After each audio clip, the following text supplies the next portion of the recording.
Welcome everyone to our student loan repayment workshop. My name is Sabrina Calazans. I'm the managing director here at the Student Debt Crisis Center. We really appreciate all of you joining us tonight. We have a lot to cover, so I ask that folks are patient with us. Please use the Q&A function to ask your questions. Our team will be going through them and answering as best as we can. And we will be dropping links and sharing out information in the chat for you all. So we're going to give it a couple more seconds here before we jump right into things.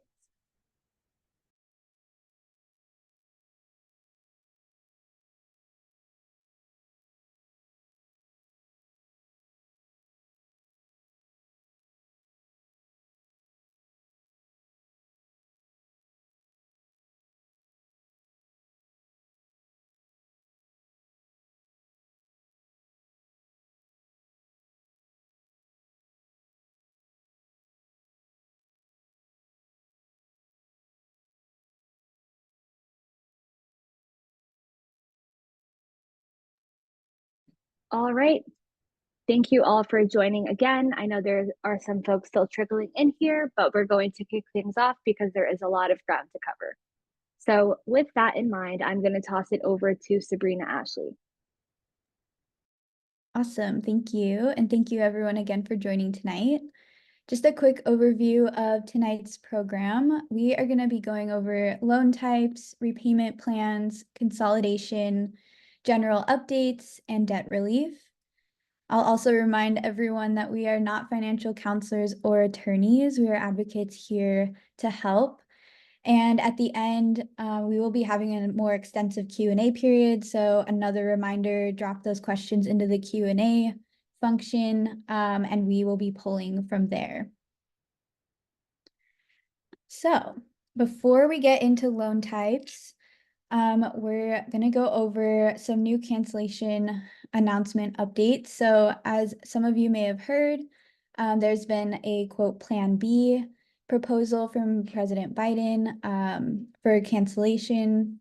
And this plan proposes benefits for borrowers who owe more than they originally borrowed, are eligible for loan forgiveness, but are not enrolled in a program, who have entered repayment 20 or more years ago for undergraduate loans, who've entered repayment 25 or more years ago for any graduate loans, those who are enrolled in low financial value programs, and those who are experiencing hardship paying back their student loans. And I will just say that these rules are proposed. They are not enacted yet, but we will keep everyone updated as we get more news about when these go into effect.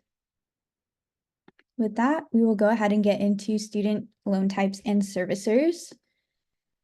So we've broken down student loan types into this chart for you. So you can see we've got federal loans and private loans. We will not be going over details on private loans. We'll be focusing on federal loans tonight. So you can see that there are three main types of federal loans. We've got direct loans, which are generally newer. We've got Perkins loans, and we've got FFELP loans. So direct loans, I have several types. So there are direct subsidized, direct unsubsidized, direct graduate plus, direct parent plus, and direct consolidation.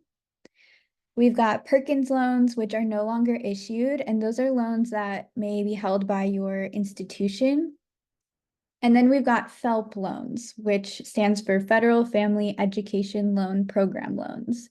And you can see that there are a few different types there as well. So we've got subsidized Stafford, unsubsidized Stafford, FFELP Plus, and FFELP consolidation loans. And you can see that there are subsidized versus unsubsidized loans there. That confuses some folks, but it's just a matter of whether your interest is accruing while you're in school or whether it is not accruing. So when you get a student loan, you'll get a student loan servicer.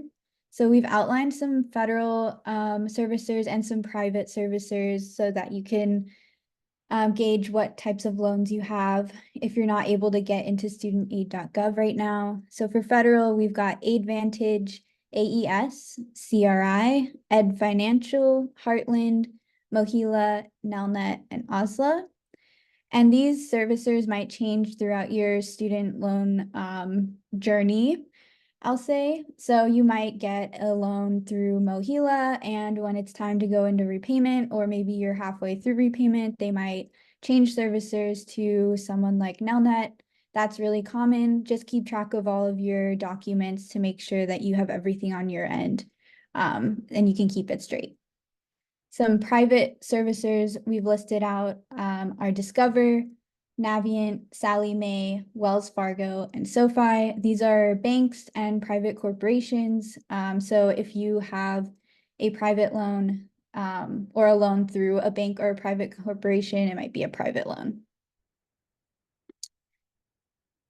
Now, I know I mentioned we will not be covering private student loans, but there is a large update that we've had recently, and we wanted to make sure that we could point that out for you. So recently, Navient released a private student loan forgiveness application for borrowers who have been defrauded by their schools. And if approved, this would allow borrowers with private loans to have their debt discharged. So this is very similar to Borrower Defense to Repayment, which is a program for federal student loans. And if you do need assistance with your private student loans, or if you'd like to inquire about this application, you will need to contact your lender or servicer directly. And just a final reminder that we do not, unfortunately, give resources to or about private student loans, but we will always continue to work towards giving you all the information that is out there. So with that, we'll switch back into gear with private or federal student loans, excuse me, and we are going to learn how to use studentaid.gov. So studentaid.gov is where you're going to go to answer any questions that you have about your federal student loans or the programs that might be available to you. And it's really important to type this directly into your browser. So you'll want to just type in www.studentaid.gov, and we will have a resource for you at the end for that as well. Unfortunately, there are some scams out there. So if you just Google student aid or student loans, you might get a website that's not going to be very forthcoming. So once you get to that website, you will be brought to a login page, which is very basic. You'll want to enter in your username and password. If you don't have an account, go ahead and hit create an account. It will ask you for some private information, but that is essential to linking you to your student loans. And then just a note here, if you are having a hard time logging into your account or resetting your password, you can call 1-800-433-3243 for assistance. So once you get into your account, you'll come up on your dashboard. This is going to be your main homepage. This is going to show you your loan and grant breakdown, and then also a brief description of your student loan servicers. It'll also give you some due dates if you have more than one servicer or more than one loan that you can see on the right-hand side there. The most important thing on this page is to hit that View Details button to see what type of student loans you have. Once you hit that button, you will see a breakdown just like this. We took screenshots of the screen there. So as you can see, it'll tell you how many loans you have, what your total loan balance is, and then it also breaks down your principal and your interest. You can scroll down this page and see the specific loan types that you have. So you can see that this person has 3 Perkins loans, 4 subsidized loans, and 4 unsubsidized loans. And for each of those categories, you can see that they're broken down into the loan amount. That is where you will find your student loan information. And with that, I'm going to go ahead and toss it to Sabrina, who will go over student loan repayment options. Thank you, Sabrina Ashley. So let's jump right in. So when we look at repayment plan options, this is what you'll have. When you enter into repayment, folks are automatically placed into the standard plan. If you play around in your account, you might even see it say something along the lines of level. That also is a standard plan. And if you want to take action to potentially lower your monthly payment, you would then enroll or apply to enroll into an income-driven repayment plan. And there are 4 options available. There is Save, Pay, IBR, and ICR. And we're going to get more into that shortly. And then there are these alternative plans, which we will not be covering today, but those include graduated repayment, extended repayment, and extended graduated repayment. So what is the 10-year standard repayment plan? Borrowers are, again, as I mentioned, initially placed in this repayment plan. It is over a span of 10 years and the payments do not change. They are fixed. But we know that a lot of folks who are placed into this plan cannot afford their monthly payments. It's often very high. And so there are other options available for folks who are struggling. And before we get into the income-driven repayment plans, I do want to note that right now we are in what is called the on-ramp to repayment program. With payments having resumed in October of 2023, the president acknowledged that folks might struggle to start making payments again after 3.5 years of a pause. And so there was an automatic 12-month on-ramp period in place. It's still currently in place that allows folks to miss a payment if you can't afford it or you miss it for some reason, and there would not be harm to you. It should not be reported on your credit or to collection agencies, and it should prevent borrowers from entering into default, which is a huge plus to this on-ramp. The program, however, is set to end in a couple of months, and so September 30th is when this is going to end, and starting October 1st is when the threat of default and delinquency is going to start kicking in. Now, the downside to this is that if you are working towards IDR forgiveness or public service loan forgiveness, you will not have any months where you did not make a payment count as a credit towards that program. So that is just something that folks should be aware of. And also, interest will continue to accrue if you miss your monthly payments.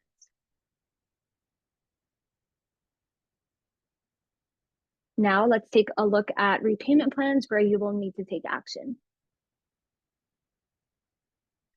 All right, as I mentioned before, there are these 4 options available when it comes to income-driven repayment plans. Looking from left to right, we're looking at what tends to be the most generous to the least generous. There's a Save plan, which used to be Repay. So if you were recently enrolled in Repay, you were automatically transitioned over into Save. There is the Pay plan, which is going to phase out in 2025. If you're currently enrolled in Pay, you will not be kicked out in 2025. Folks just won't be able to apply for it anymore. Then we have IBR, income-based repayment, and income contingent repayment, which is important to note that it's the only IDR plan available to Parent Plus loans, and we're going to get into that very shortly. So what are the benefits of these IDR plans? The monthly payments can be more affordable for folks. As I said, sometimes the standard payment plan is very expensive. These payments are calculated as a percentage of discretionary income. So they're looking at your income and your family size, not the loan amount. So if you have a really high balance, this could be a way to really lower that monthly payment. Folks who especially have lower incomes, if you have lost a job or have a decreased income, this could be also really helpful as it prevents delinquency and default. It also locks in a lower monthly payment for a year. So if you are currently unemployed and you call and let your servicer know, they can put you on a $0 monthly payment. Even if you find a job, let's say 3 months later, you will still remain on that $0 payment until that 12 months has gone by. And now the downside to this is that unlike the standard plan, which is 10 years, an IDR plan can extend the loan repayment period from 20 to 25 years. So yes, it will take a lot longer to pay off the loan, or to at least pay towards the loan. And then this is something that's really important for folks to know. When you are applying for an IDR plan, you are going to have to provide some information.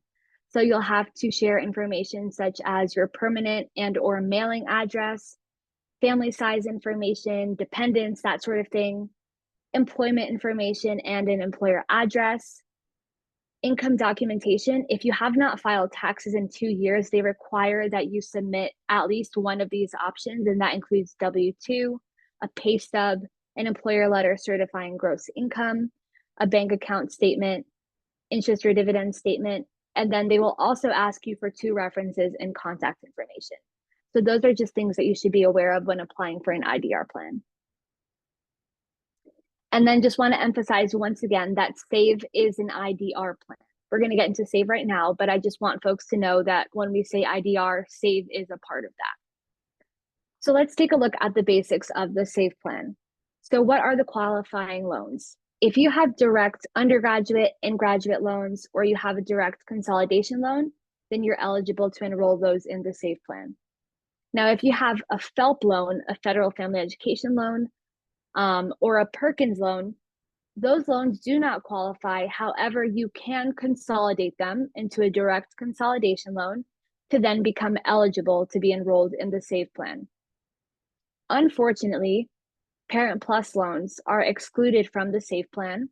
There is a very complex program or process, that folks can go through if you have at least one Parent Plus loan and another loan, called double consolidation process. And someone from my team, if you could please kindly drop the Massachusetts Attorney General link in the chat for folks if they're interested. It is a lengthy, complex process, but if it helps folks to lower their monthly payment, it might be worth it in the end. And then SAVE offers an option to opt in to automatic recertification for your income each year. This could be really beneficial for folks because if you do not certify every 12 months, there could be a major capitalizing event, and we don't want that to happen. So you can opt in to have the IRS and the Department of Education essentially communicate with each other and have that information be automatically shared, or you can opt out of that. And you will have to call your servicer and recertify that income at least every 12 months. And this might be worth it if you are working more in some parts of the year and maybe unemployed during other parts of the year. It really is a personal decision when choosing to opt in or opt out. Now, let's talk about what's effective right now with the SAVE plan, because there are 2 phases to the plan. So right now, if you are a single borrower making $15 an hour or less than $30,000 a year, you will have a monthly payment of $0. Unpaid monthly interest will also be waived as long as you make your minimum monthly payment, even if it's $0. We know from borrowers that this is one of the biggest complaints that y'all have about interest and your balance growing. So this is really, really great. For folks who have low balances, the remaining loan balance will be forgiven after making 10 years of payments for folks who originally borrowed $12,000 or less. This applies to the total loan balance, not the individual loans. And also, this is on a sliding scale. So for each dollar above 12,000, it will be another year of repayment. So if you took out 13,000, it would be 11 years of repayment. 14,000 would be 12, and so on and so forth, up to a certain point, because for undergrad loans, it would be maximum of 20 years on the SAVE plan. And another really important piece here is that if you file taxes, if you are married and file taxes separately, your spouse's income will be excluded, which means that your monthly payment could be lower if your spouse makes a higher income than you do. And we know that soon, beginning in July 1st, undergraduate loans are going to be cut in half. So they're going to be looking at 10% of your discretionary income and reduce that to 5% of your discretionary income. And if you have a mixture of undergrad and grad loans, they will take a look at a weighted average between 5 and 10% of your income based on the original principal balance of your loans. So that is going to take effect very shortly. There have been a lot of recent developments with the SAFE plan, so I do want to flag a few things for folks. Recently, and this happened to me as well, if your loans have been placed into an administrative forbearance, and you got notice from your servicer, I have Mohila. Mohila contacted me via email and told me that my loans were placed into forbearance, and you're currently enrolled in SAVE, it means that the Department of Education is working to recalculate your monthly payment right now, and that is going to be reflected on your monthly bill starting July 1st. So while you're in this forbearance, there's not going to be a payment required. The interest rate is going to be set at 0%, and you will continue to receive credit towards IDR forgiveness and public service loan forgiveness, which is great. And then this is what an example of the email looks like. I just wanted folks to be aware. So if you got something that looks like this, it means that you're in an administrative forbearance due to the SAFE plan. So I just wanted to flag that for you all. And now looking at SAVE in action. So we look at Shannon. Her annual income is at $38,000. She has no dependents. She began repayment in 2019 with a loan balance of about $36,000. Her monthly interest is $104, and her payment through SAVE is $43. Through SAVE, that $104 is not going to be added to her balance because she's making her minimum monthly payment. Her balance will not be growing due to interest. Now, starting in July, when we see payments be reduced, if everything remains the same with Shannon, including income, dependents, all of that, her payment is now going to be $22, which is really great. So we are really encouraging folks to use the loan simulator. By going through the loan simulator, you can input your basic information, including income, family size, and they will give you an estimated payment across all of the IDR plans, including SAVE, and you can see whether or not you're going to be saving some money. And we do want to say, take that with a grain of salt because it's not 100% accurate. Now we're just going to briefly get into Parent Plus loans. We hear all the time from parents, and so we want to be able to cover this for you all. As I mentioned before, the only alternative to the standard plan for parents with Parent Plus loans is the income contingent repayment plan. So anyone with a direct loan can apply for the ICR plan. For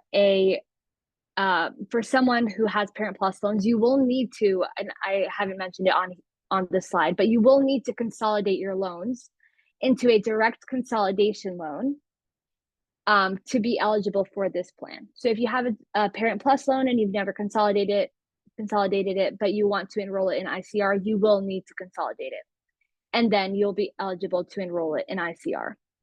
So your payment on this plan is going to be the lesser of what you would pay on a repayment plan with a fixed monthly payment over 12 years, adjusted based on your income, or 20% of your discretionary income divided by 12. The repayment period of the ICR plan is 25 years, and each year you are going to have to recertify your income and family size. Unfortunately, SAVE is the only plan right now that I'm aware of that you can opt in to that automatic recertification. So if you're enrolled in ICR or PAY or IBR, you will need to recertify every 12 months.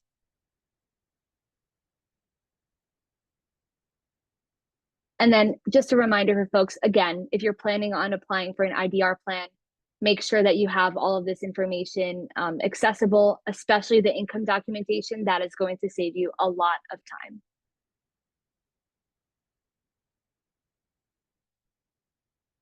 All right, I think we're going to take just a handful of questions right now, and then we're going to jump back into programming. So with that, I'll toss it over to Sabrina Ashley. Awesome, thanks. Spencer, I'll go ahead and toss this question to you. This person is asking, does it matter what year they took out their undergraduate loans? And they gave the context that they have been paying loans for over 30 years, and I believe they are talking about the SAVE plan.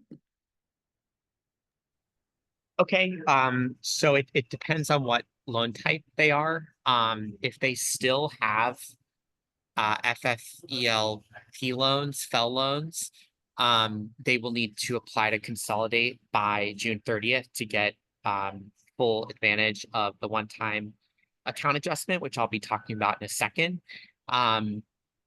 If they're already on the SAVE plan, they should be getting that forgiveness imminently because they've already reached the 25-year mark, which is the maximum the maximum number of years in repayment that borrowers would be in.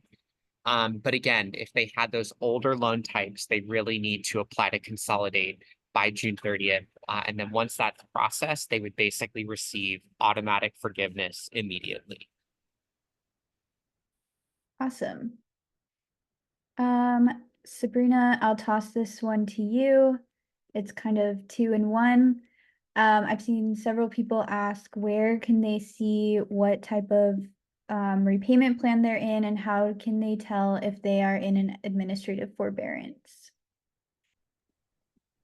So if you are placed into an administrative forbearance, you will be contacted by your servicer. You will receive either a letter or an email telling you you have been placed into an administrative forbearance. So that will be communicated with you.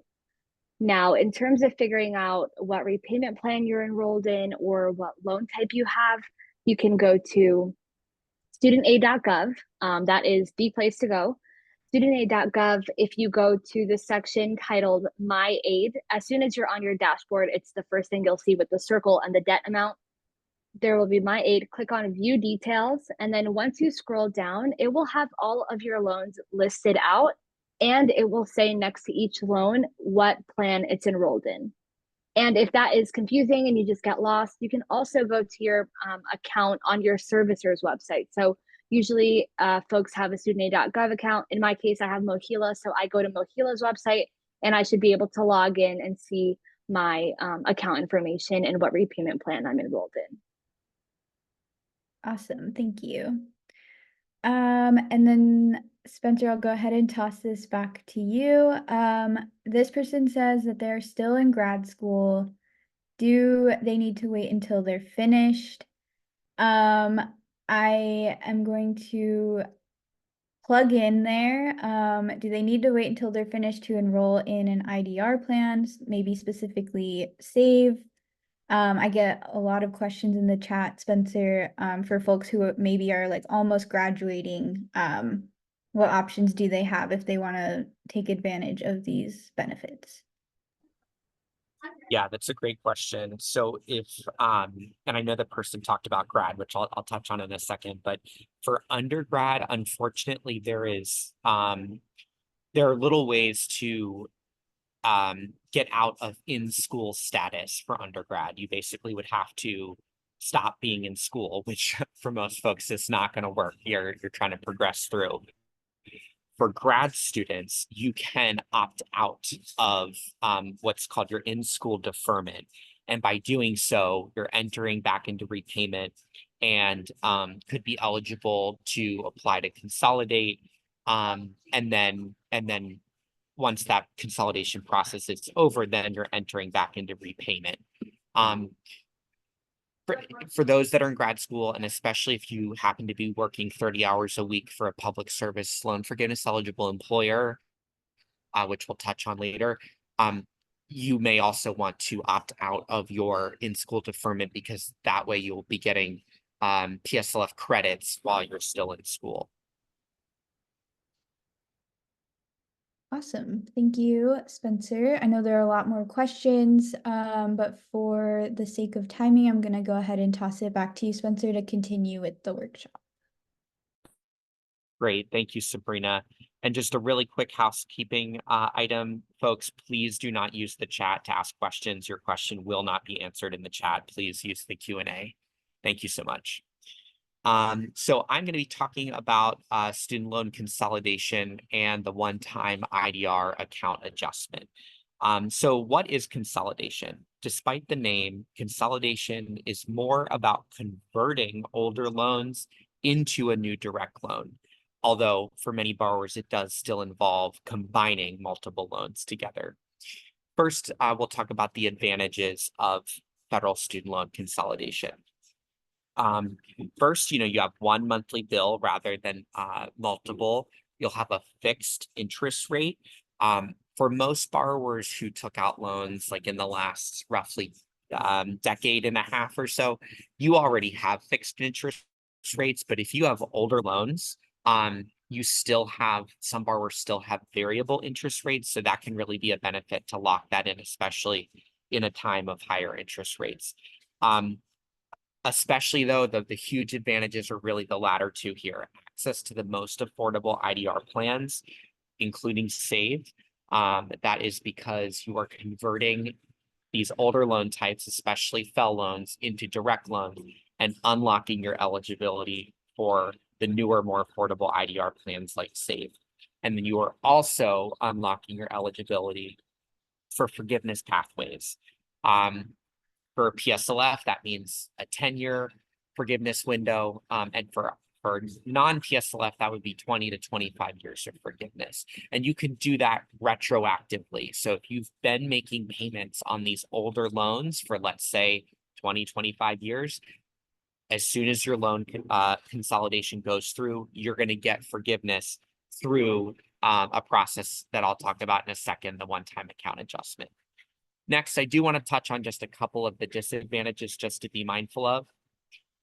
You could have a potentially longer repayment period, but that's really like on paper, you're going to get a notice that says, hey, your expected repayment horizon is now, 20, 40, whatever, like, which is crazy. But that's not going to be the reality, because you're going to very likely have gotten forgiveness through these other programs by that point. The second piece is really unavoidable, but again, it is definitely worth it for a lot of borrowers, which is capitalized interest. If you have any outstanding accrued interest on your student loans and you consolidate them, that accrued interest gets added to the principal when you make your new consolidation loan. Because basically what consolidation is you are paying off your old loans by taking out one new loan.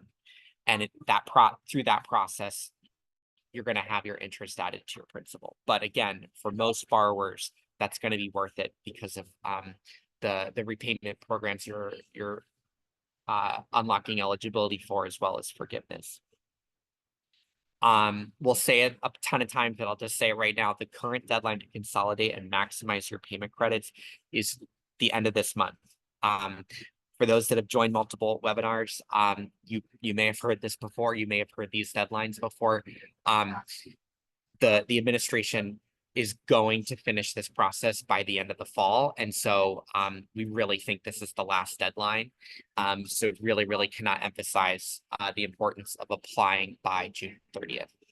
After June, there's going to be stricter rules that go back into place into how older loans are treated.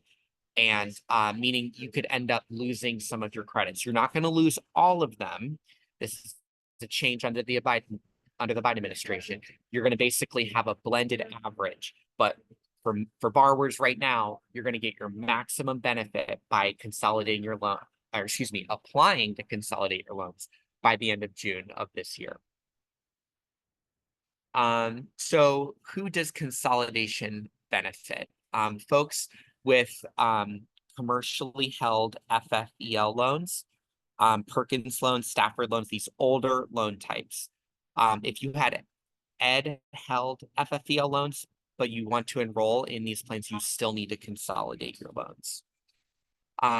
Folks who took out a gap between undergrad and grad school, you're also going to really benefit from this, because what consolidating does only under this one-time account adjustment is it applies your largest credit number on your oldest loans, which for most borrowers would be your undergrad loans, to all of your loans in your loan portfolio, including your grad loans. So basically, it would make it seem like you've been repaying on your grad loans before you even took them out.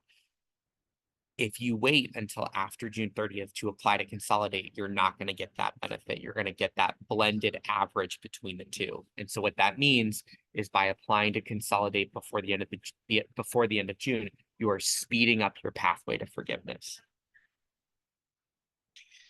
So we do want to touch on kind of what this looks like in the different scenarios. So if you could click ahead. So if you have direct loans and grad plus loans, you consolidate them together, you're going to get one direct consolidation loan. You also can consolidate these older FFELP loans, Perkins or HEAL loans, and Parent Plus loans. But in this case, because there's a Parent Plus loan in there, the only income-driven repayment plan that you'd be eligible to repay your direct consolidation loan on would be ICR, which is for most borrowers at least, the least affordable of the IDRs. And again, Sabrina touched on a process called double consolidation, which we're not going to talk about tonight. But if you have a Parent Plus loan, you could be eligible for that. So reach out to us and also read that article about the Massachusetts Attorney General that we sent around. Next, if you have any split between unsubsidized and subsidized, when you consolidate your loans together, you're actually going to get two consolidation loans. But for the purposes of benefiting from like SAVE or speeding up your pathway to forgiveness, it doesn't matter. It effectively is like you have one loan, but you're going to see when you get back your paperwork that it is still split up between those unsubsidized loans in one and then a subsidized direct consolidation loan in another. So next, we're just going to touch on what this process looks like. So on studentaid.gov, under across the top banner, you have under loan repayment, and then under prepare and apply, the last selection there is consolidate loans. And you click on that, and that walks you through the online consolidation process, which we strongly encourage folks to do it online. Although there are certain circumstances where people may want to do it on paper, but it's mainly related to the double consolidation process I talked about. So next, we're going to talk about, and I've alluded to this, the one-time IDR account adjustment. So what is this? Because of historic servicer mismanagement, the Biden administration is looking back at each individual borrower's account and retroactively counting nearly every month, with some limited exceptions, when a borrower was in repayment or should have been in repayment because of servicer mismanagement. This is especially beneficial for borrowers who took out older loans, who may see forgiveness directly as a result of this. Borrowers with relatively newer loans could still benefit from this because you're going to be earning additional payment credits towards PSLF or IDR forgiveness. By the end of the summer or into the fall, every student loan borrower on studentaid.gov is going to be able to see the number of credits that they have on their pathway to forgiveness. I'm not going to read all these circumstances on the screen here, but these are all the circumstances that are now going to count as credits that would not have counted absent the one-time account adjustment. I'll say it one more time. In order to benefit from this, if you have these older loans, or if you took a gap between undergrad and grad, you have to apply to consolidate your loans by the end of this month. And you just have to finish the application by the end of the month.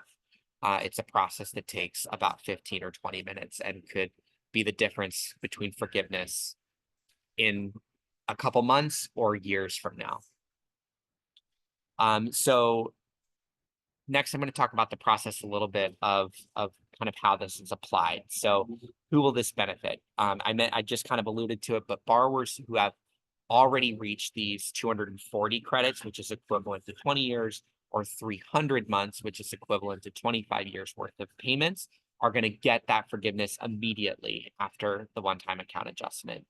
That's also true for those that work for public service loan forgiveness, but yours is a shorter requirement of 120 payments, which is equivalent to 10 years. I said this again, but I'll say it again. Borrowers who have commercially held FFEL loans should apply to consolidate by the end of this month. All other borrowers are still going to see a benefit of this, even if they don't get forgiveness once the account adjustment is done at the end of the summer and the beginning of fall. You're gonna basically leapfrog your pathway to forgiveness. You'll be closer. You may not get there quite yet, but you'll be much closer because of this. So we're going to show an example of what this looks like. So we have Diane on the next screen. She had commercially held FFEL loans, but she applied to consolidate by the end of June of this year. Her repayment went back to 2004. Her job was an administrative assistant at a private firm. We say that because that means she is not eligible for public service loan forgiveness because she works in the private sector, and her loan balance as of the fall of last year was $65,000. Because she applied to consolidate before the end of June, she was eligible for the one-time account adjustment. So the government went back and looked at all of her repayment and saw that she had been in repayment for 20 years since 2004.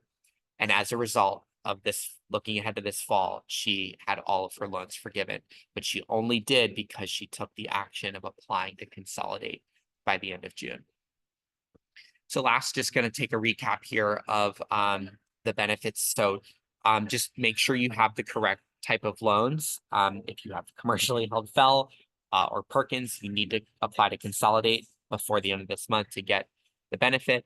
And if you took a gap between undergrad and grad, you should consolidate all your loans together because it's going to apply the highest number of credits to your whole loan portfolio. You also want to enroll in an IDR plan.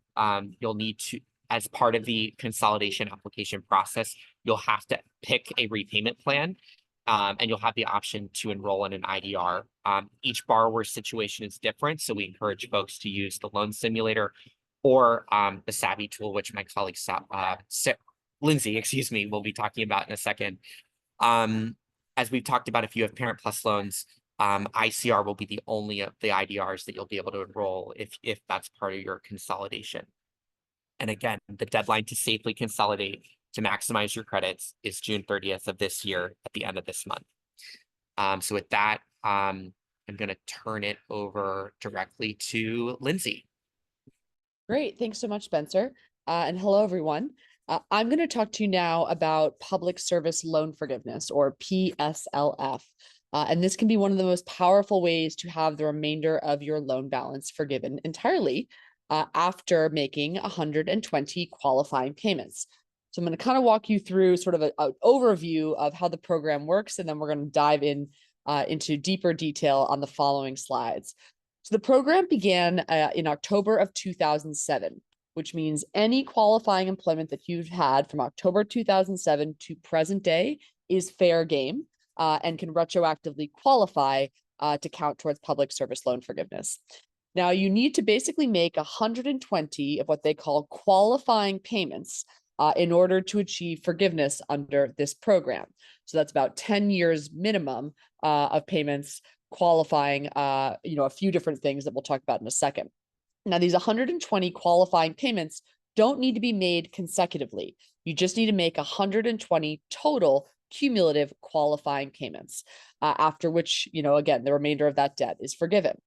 So here's sort of some basic criteria that you can kind of mentally go through right now to check and see, where you might stand eligibility-wise. The first is, do you have a direct loan? You'll need to have a direct loan in order to qualify for PSLF.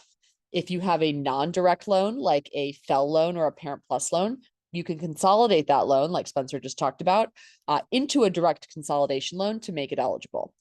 Next, does your employer qualify? We're going to talk about the qualifications when it comes to employers shortly, but generally it's any government organization or 501c3 nonprofit. And last but not least, you want to check if you are in a qualifying repayment plan. And these are generally going to be income-driven repayment plans or the standard plan. Now, those are sort of the three primary criteria around qualification. And once you've determined that you can qualify, you're going to want to document your employment using what's called the PSLF form, or the PSLF Employment Certification Form. That's what it's officially called. And you'll submit that form for each qualifying employer that you've had, for them to review, award you those credits, and ultimately when you reach that 120, again, we'll receive that forgiveness. Let's go on to the next screen. And I want to make sure that we talk about one really important point when it comes to the program public service loan forgiveness. And that is, by enrolling on an income-driven repayment plan and really trying to minimize your monthly payment, you're maximizing your forgiveness. And that combination is going to achieve sort of the maximum benefit of both of those programs, right? So, if you are trying to set yourself up to achieve public service loan forgiveness and have that balance forgiven, then your goal is to not try to pay off that loan as quickly as possible or pay as much as possible. In fact, it's the opposite. You want to pay as little each as possible, right? Minimizing that monthly payment because you're setting yourself up to have that balance forgiven anyway. All right. So I just want to make that clear. Again, the strategy really is to pay as little each month and maximize the forgiveness that you'll end up receiving. Now, with that being said, let's go through what does qualify for PSLF around those three main categories: loan type, employer, and repayment plan. So when it comes to loans, all right, direct loans qualify for PSLF. So that can be direct subsidized, unsubsidized, direct grad plus loans, and direct consolidation loans, including ones that were created with a parent plus loan, all right?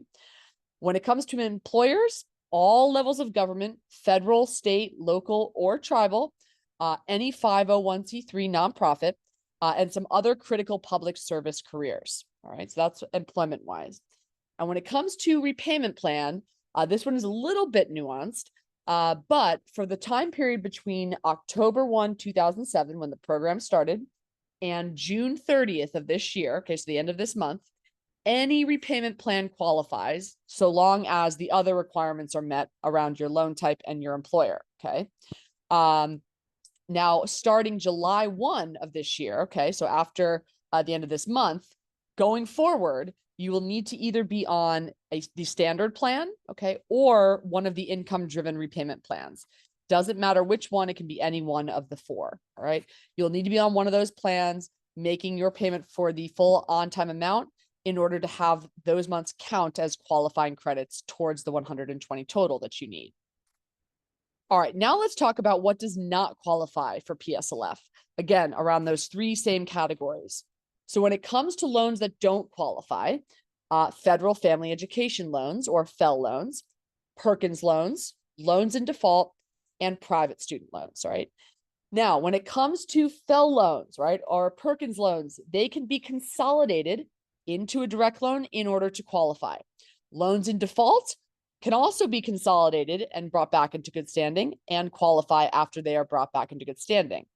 Or they can take advantage of a program called Fresh Start to bring your loans out of default, which I'm going to talk about a little bit later on. Private student loans, unfortunately, however, there's no corrective action that can be taken to make those eligible, okay? So if you have private student loans, they are private in perpetuity and will never be able to qualify for the program. But those other non-direct loans, FFEL, Perkins, and even loans in default, they have the potential to qualify after corrective action. When it comes to employers, what does not qualify? Government contractors, labor unions, 501c4 nonprofits and political groups, and any employers involving religious instruction. Those do not qualify for the program.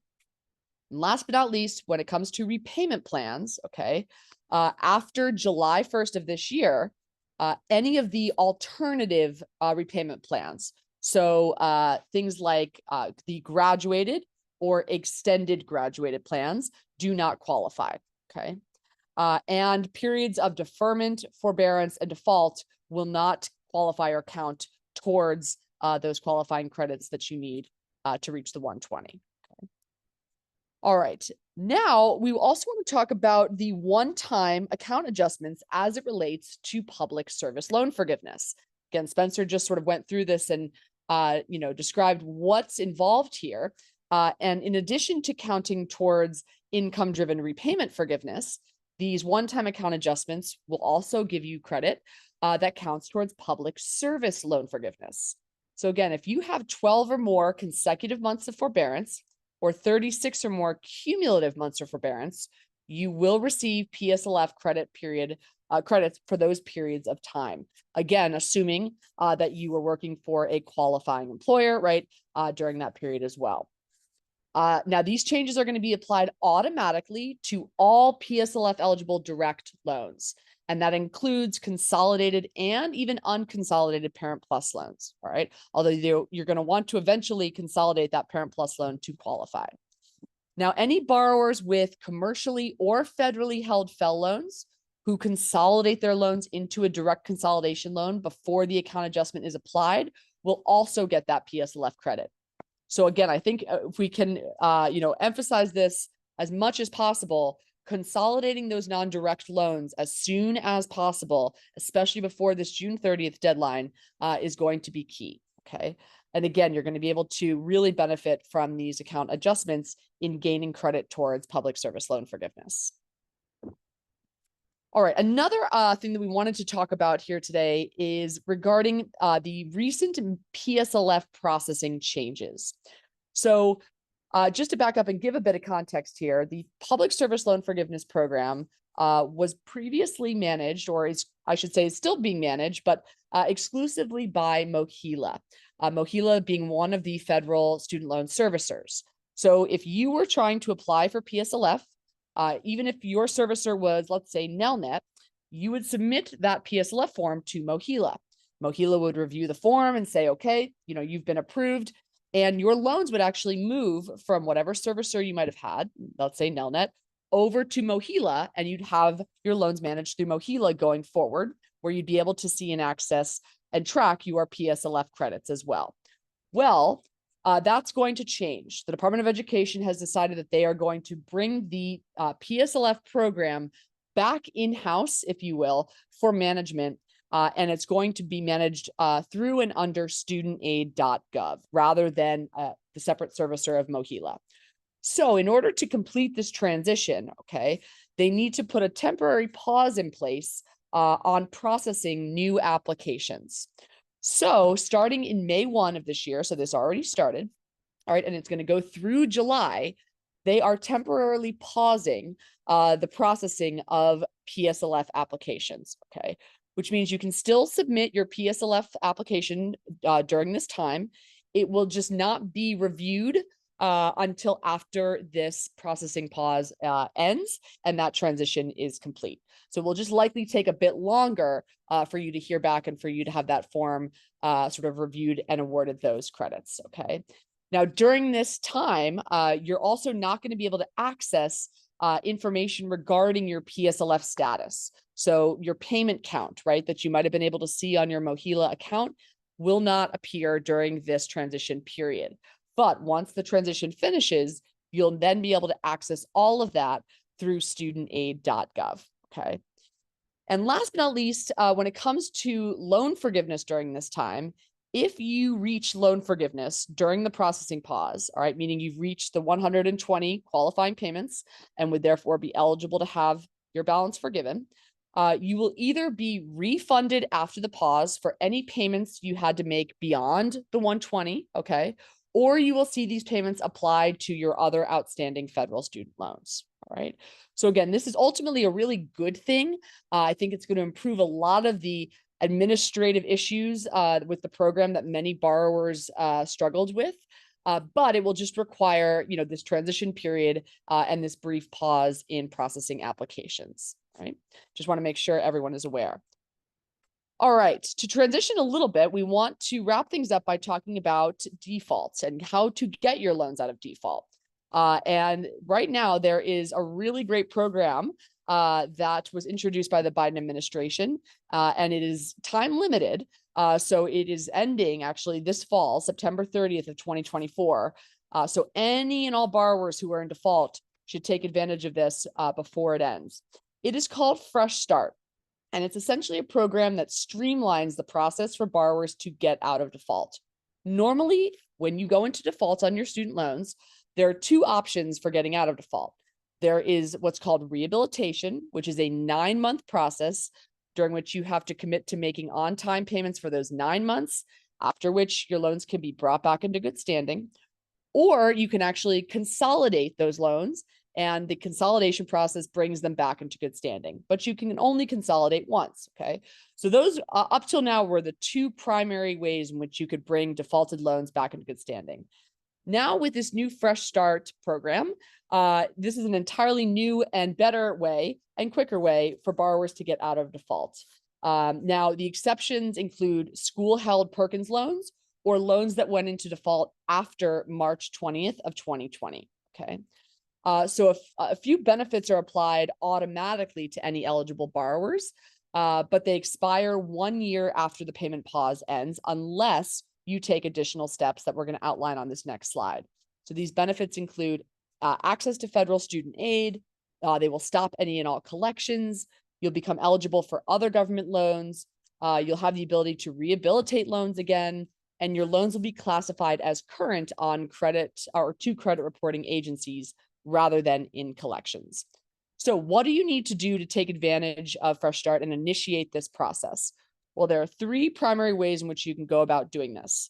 The first is online. You can go to myeddebt.ed.gov, that's a mouthful, and log into your account, okay, and follow the instructions there to initiate Fresh Start. You can call on the phone at the number you see on the screen right there. Now, just a tip, before calling, make sure to look up your income on your most recent federal tax return. It should be line 11 of the IRS form 1040. But if you still can't find it or you didn't file your taxes, don't worry. You should still call. And when you do call, it'll take about 10 minutes total to sort of go through this. And the representative will ask for some information to find your record. And then they're going to ask why you're calling. And your answer is short and simple. It is Fresh Start to get out of default. That's all you need to say, and they will initiate that process for you. Or you can do it via mail to the PO box that you see on your screen here. And in your letter, you want to include your name, your social security number, date of birth, and the following. I would like to use Fresh Start to bring my loans back into good standing. And again, to reiterate, this program ends on September 30th. So if you are in default, you want to take action and get enrolled in this program right away. It takes about a month total for the process to complete, and then your loans are back in good standing. So there is absolutely no reason to wait. And again, it is really easy, online, phone, or mail to initiate. All right, with that being said, we know that a lot of information was covered here tonight, and it's a lot to consume, in one sitting, and you might still be left confused, not sure what your best options are. And so it's pretty overwhelming to navigate on your own, which is why our team here at Savvy has developed a technology platform and a human service to help borrowers better navigate from start to finish around some of these programs, see their best options, and then help them get enrolled and fill out the various forms and applications that they need to. And that's what we provide to the Student Debt Crisis Center borrower community through Savvy. So we ask you a few simple questions around, your family size, your income, your employment. All of this is to help us identify the optimal repayment and forgiveness plan for you. On this next slide, you'll see that the last part of the process is syncing your student loans. We provide a loan sync through a technology called Plaid. If you have a Venmo account, you've used Plaid before.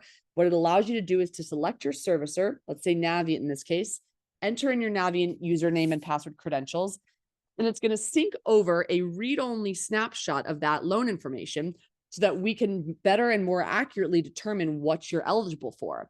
And one of the best parts about this loan sync is that it will detect what type of federal student loan you have. And so if you have a loan type like a FFEL loan, let's say, that would require consolidation in order to be eligible, we're going to let you know right then and there. We're not even going to let you proceed even further. And we're going to make sure that we help you to consolidate that loan so that you can become eligible to enroll in those programs. So it's going to make sure that everything is accounted for and you are all eligible before you proceed. And then once you've synced those loans on this next slide, you'll reach the final page here, what we call our plan options page, where you'll see exactly what your best options look like. In this instance, this borrower is eligible for the SAVE plan. They'll see what their new monthly payment could be, what that total payment over time looks like, how long until they'd be eligible for forgiveness, down to the year and month, and exactly how much in forgiveness they'd be eligible to receive. So they can expand below for more details and compare plans from one another. And then from there, when they click continue, we actually help pre-fill and digitize all of the forms and paperwork for you, including your enrollment in an income-driven repayment plan, as well as the PSLF employment certification forms.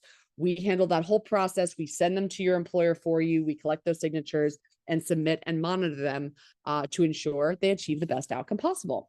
And the best part about this tool and resource is that it is provided at no cost, absolutely free to attendees of this webinar, thanks to Student Debt Crisis Center. So we are really excited to be able to offer this, again, at absolutely no cost, just a way that we can help support you in navigating through your student loans. All right. And just to wrap up here with a few words of warning, just to make sure everyone is on the lookout. We've seen a lot of scams coming through, especially since the return to repayment. We just want to make sure that everyone is aware and on alert for any of these debt relief scams. They'll typically involve offering a loan consolidation or debt forgiveness in exchange for some type of fee. A bait and switch may include things like immediate loan forgiveness or deadline approaching. And some of those predatory practices include upfront fees, claiming to be the Department of Education, or promises of loan forgiveness. So if it seems suspicious to you or any of those things stand out, you can always forward it on to your fellow advocates at Student Debt Crisis Center and ask them to take a look to get some peace of mind. But just be on the lookout for any of those scams. And then last but not least here, if you have any issues or complaints with your federal student loans, or more specifically, your student loan servicer, the Department of Education's Student Loan Ombudsman Office is here to help. So this office can help resolve discrepancies with loan balances and payments, help explain interest and collection charges, and even identify options for resolving your issues related to consolidation, service quality that you might have experienced from your servicer, default status, bankruptcy, income tax refund offsets, and anything else. So you can submit your complaint to the Ombudsman Office through the link you see on your screen here. And I know my colleagues are going to put that in the chat as well.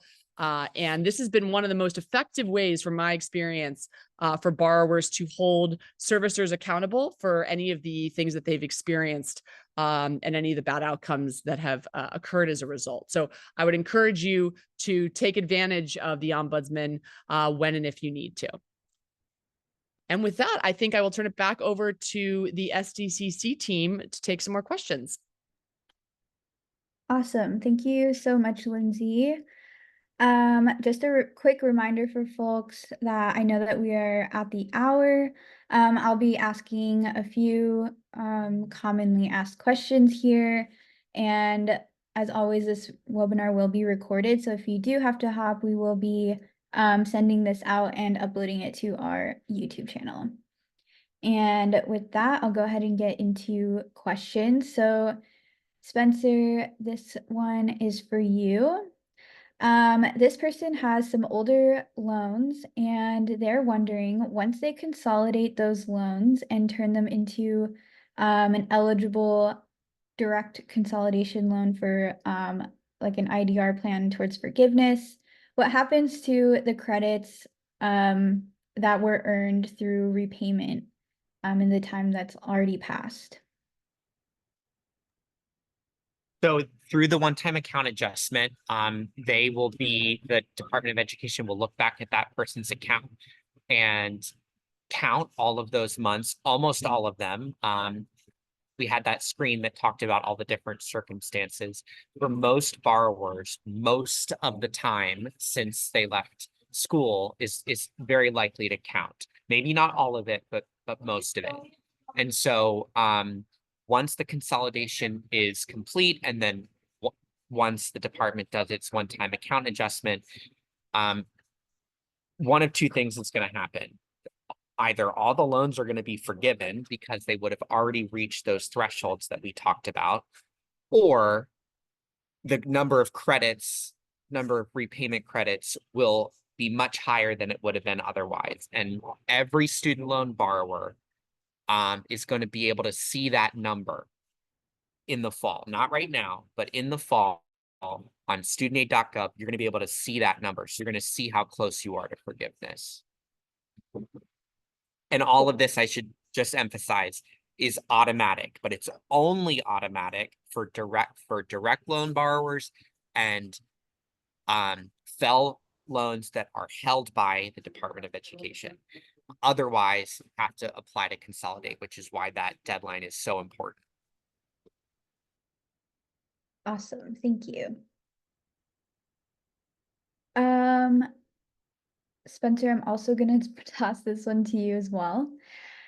This person has already started repayment and they're in the SAVE plan and working towards PSLF, but they are considering going back to school to obtain another degree.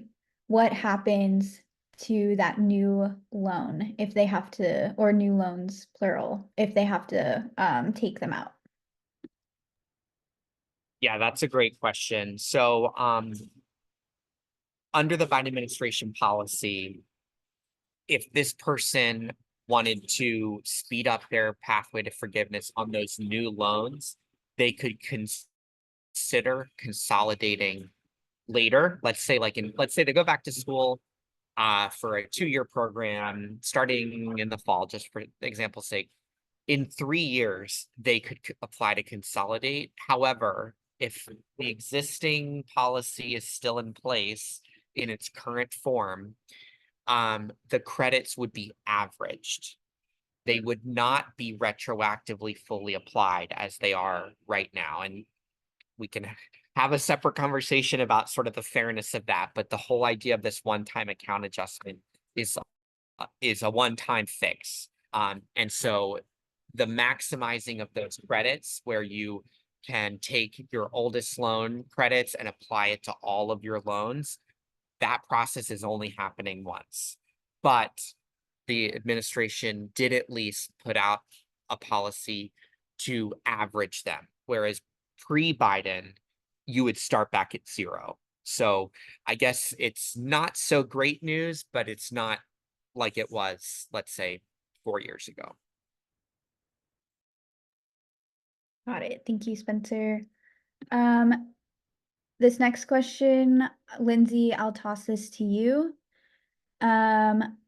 This person says that they've had several different servicers for the past 20 years, and they are having a hard time figuring out how many months they've been in repayment. I've seen several people ask this question. How can they know how many credits they have towards forgiveness? Where or how is the best way to find this out? Yeah, so, there's no real clear or easy way to do this. As Spencer mentioned, this fall, once these sort of account adjustments are completed and some of these transitions within studentaid.gov are finished, most borrowers will be able and should be able to see their credit count on their studentaid.gov dashboard. That's the goal, because they're trying to basically make it clear, how many of those credits, after giving any additional ones that they have achieved. But as far as being able to, see how many payments you've made, one way, although it's less ideal, there is something called your NSLDS file. This is a very long and jumbled text file that you can download from your studentaid.gov account. And that will basically, list all of the various loans that you've had, and it will tell you basically the periods of repayment, and it will tell you periods that you were in forbearance, et cetera. So that would be a very sort of manual effort to try and review that.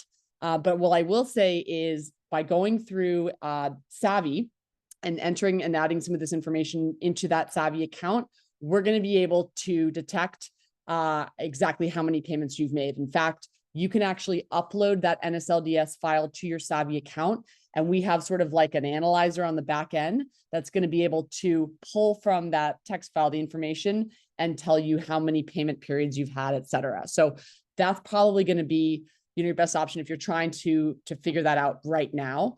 Otherwise, like Spencer mentioned, come this fall, your studentaid.gov account should show you that information going forward.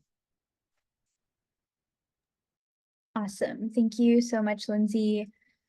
I've got one more question to ask, although I do know that we have tons of questions still in the Q&A. I encourage you all to send us an email at info@studentaidcrisis.org if you did not get your question answered, or you can head to our website, studentaidcrisis.org. But Sabrina, I'll ask you this last one. If folks want to take advantage of these one-time account adjustments, and they have older loans or different loans, what is the deadline to consolidate their loans to take advantage of that? As a reminder, folks should absolutely apply to consolidate their loans by June 30th. You do not have to have the loan consolidated by then. What you need to do is make sure that you properly submit the application. So please, please, please make sure that you can do it. You can even submit it on the 30th itself, but do not wait until the last minute. We know that questions come up, so we encourage you to start applying now if you need to. And then if questions do come up, we'll have this video up on YouTube. You can revisit it, or you can email our team, go to our website. You can find us there as well. And you can ask your question and we will do our best to get back to you. So please, June 30th is the major date that folks should be aware of.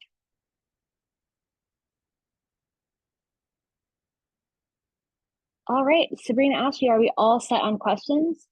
Yes, we're all set. Perfect. Well, I just want to thank my team, Sabrina, Ashley, Jose, Spencer, Shayna, and Lindsay over at Savvy, everyone for helping to tackle all of these questions tonight. Thank you all for joining us tonight, for taking the time to come to learn more about your student loans. We will have another workshop next month. We will also be uploading this later tonight on YouTube. You will be able to access it there. Please email us if you have questions, and I hope everyone has a great rest of their day. Take care, y'all. Thank you.